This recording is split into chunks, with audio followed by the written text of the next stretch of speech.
Your girl.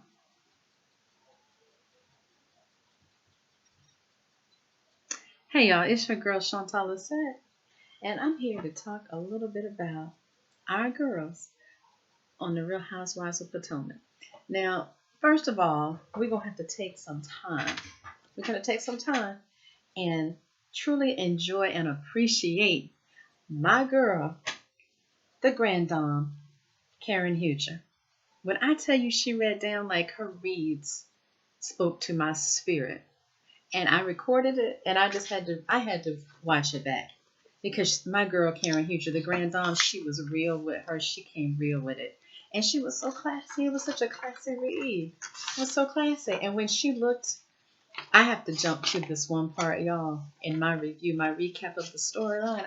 I'm just gonna like concentrate on the reads right now. I'm gonna have to focus on the reads. And Karen, girl, sis, you read down when she had the perfectly manicured nails and had the nerve to like she was showing off that manicure, was she not? And when she looked at Giselle and said, and she was so calm with it, she was so chill with it, she was so unbothered with the whole thing, and she says, "Is he not proud of you?" I know every woman just felt that. We all know if he's not with you, he's with somebody else. We've all been there. We all been there. So deep down, if you have one of these long distance relationships or you've had one in the past, you know in the back of your mind, you're like, wait a minute. If he's not with me, then who is he with? So when Karen said that, her read was just epic. Is he not proud of you? And if you see Giselle got all the way out of frame, got all the way out of character with that one. Oh, he's not sleeping with you, and he's not this, and that's my man, da, da, da, da, and it's not about you. Karen came back so smooth with it and said, "Oh no, I know it's not about me, but you deserve better." When you talk about a classic read, which she was cool, she was professional, she was calm, she was unbothered, and she shredded Giselle's. She shredded her dignity.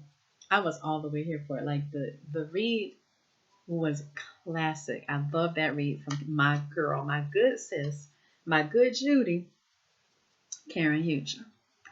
And it was just a perfect classy read. I gotta give it to her. She didn't raise her voice. She didn't use any profanity. It was just all classy, 100%.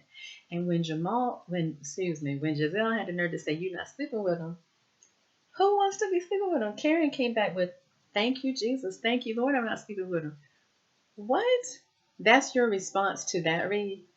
Is you're not sleeping with him? Okay, that's all you got. And what about he's booked and busy? How about that booked and busy? All of the ladies jumped in on that one.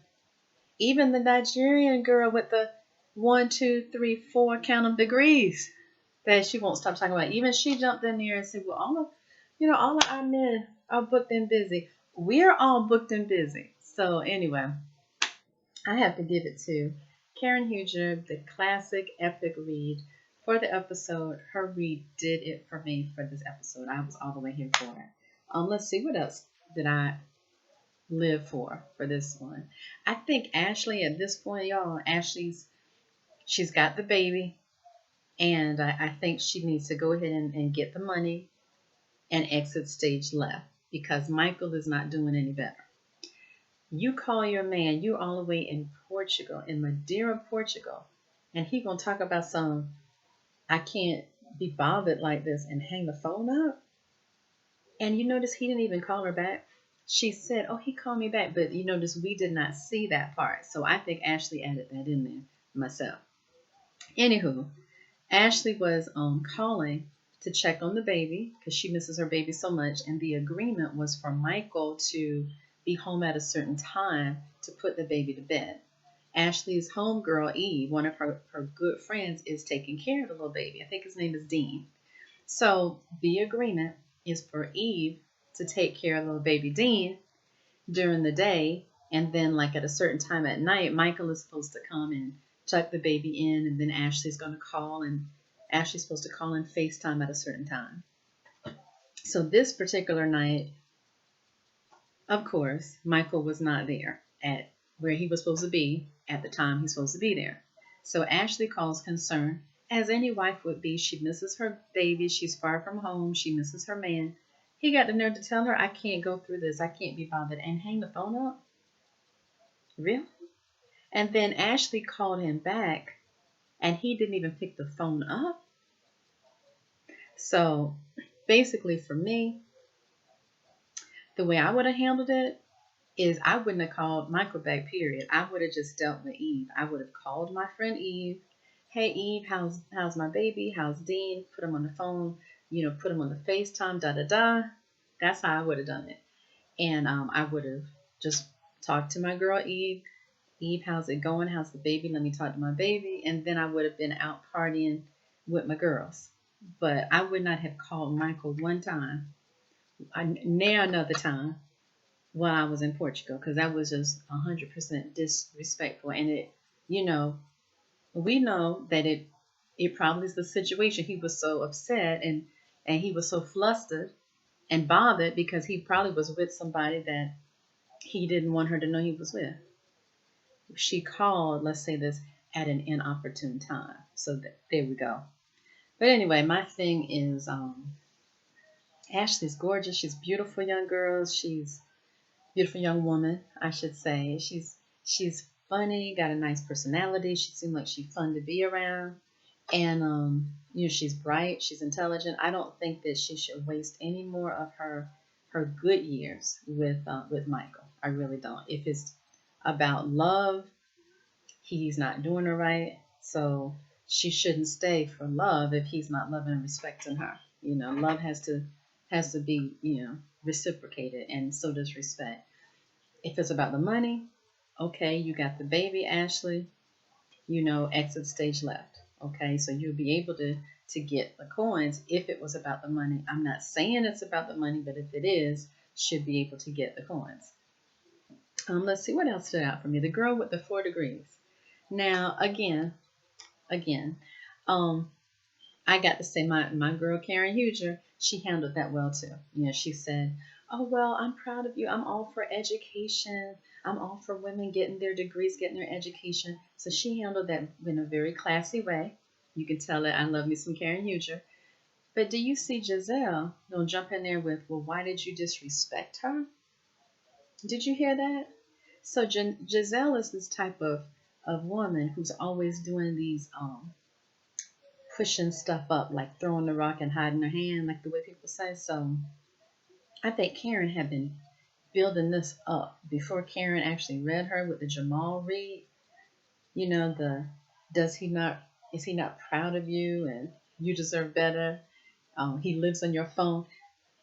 All these punchlines that Karen Huger had ready for Giselle. I think that it was building up over time because Giselle likes to push stuff up so bad. And oh yeah, let me go into the Jamal lives in your phone one. Karen was reading like one of these rappers. Like rappers, you like, okay, did they change flows? How many times did he change flows? How many punchlines did he have? What about his wordplay? What about the wordplay? Karen came with the punchlines and the wordplay. She came with it just like one of these rappers on these rap battles. She did it when she said, "Oh, hey Jamal." Giselle called him on her cell on FaceTime to prove that they, have a real relationship. And Karen was so smooth. She was so professional and classy and sophisticated, unbothered as she always is. And she gave some, "Hey Jamal, how are you?" She spoke to him. And in the confessional, she says, "Well, we all know that Jamal lives in Giselle's phone." So the reads were just here because everyone knows those relationships where the man is always gone and you or your homegirl, they only communicate with their man on the phone. So it's like the relationship is so one dimensional. It's like a one-sided type relationship where, oh, he's on the phone, oh, I talked to him on the phone. It's like very limited in terms of physical contact, in terms of spending actual time. So that in the back of your mind, all the while, you're saying, well, he spent all this time here and not here.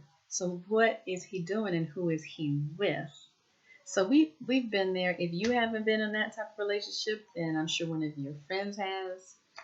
And well, most of the time they don't turn out too well. And that is kind of what Karen is speaking to, that long distance, um, not being able to see the person, not being able to know exactly what they're up to, that type of strained, weird, strange relationship. So that's what she was playing to. Is he not proud of you? And I a lot of chicks would have been like, oh, you know what? I don't see him that often, but when I do, when I do, I do. You could have come back with something like that, or I see him enough, he sees me enough, we're good, we're fine. Let's move on or something. But when Giselle brought up the thing about you don't sleep with him and he booked and busy, and at one time she cursed or something. She said something. When she came out of character like that, when Giselle came out of character, I knew. I was like, she flustered. And then when her good sis Robin agreed with the whole thing. Robin said, "Well, you know what? We're all friends and we're all sisters and we support each other, and we make sure that we bring our men around because we're girls, and that's part of it. We share our relationships, and you should share yours too." When her good sis Robin didn't even back her up, that's what bothered her even more so. The Karen Reed, the Nigerian girl jumping in with, I'm sorry to call her a Nigerian girl, but I forget her name. When she jumps in with, oh, all of our men are booked and busy. And when Robin came through with the, well, we're all girls, we're family, we're all friends, and we share our relationships and we bring our men around. All of those things, it was like Giselle felt like all the Reeds were coming towards her at one time at that dinner table. And as you can tell, I was all the way here for it because my favorite is Karen Huger. Huger. I'm probably saying her name wrong, but I love Karen Huger. And I also love my little baby Candace. I think Candace is so cute, so adorable. I love Candace very much. Um, y'all, this was a good episode. I know some people reviewed it and they were like it was a filler episode and they weren't really feeling it too much, but I enjoyed every minute. The classic read from Karen, the classic reads and classic punchlines from Karen, all of it I enjoyed. So if you enjoyed this little review, this recap, I should say, of Real Housewives of Potomac, the Portu Girl Bye episode, please click like on this video and also subscribe. Okay, hit the little bell with the little things on the side to subscribe to me, Chantal Lisette. And y'all have a good afternoon. I'll be back with you in probably a day or two with another recap of another show. I'm going to try to, I'm going to try to do Love After Lockup. That's what I'm going to do. I'm going to try to get into that. But anyway, y'all, make sure you subscribe and hit the like button. Talk to y'all later.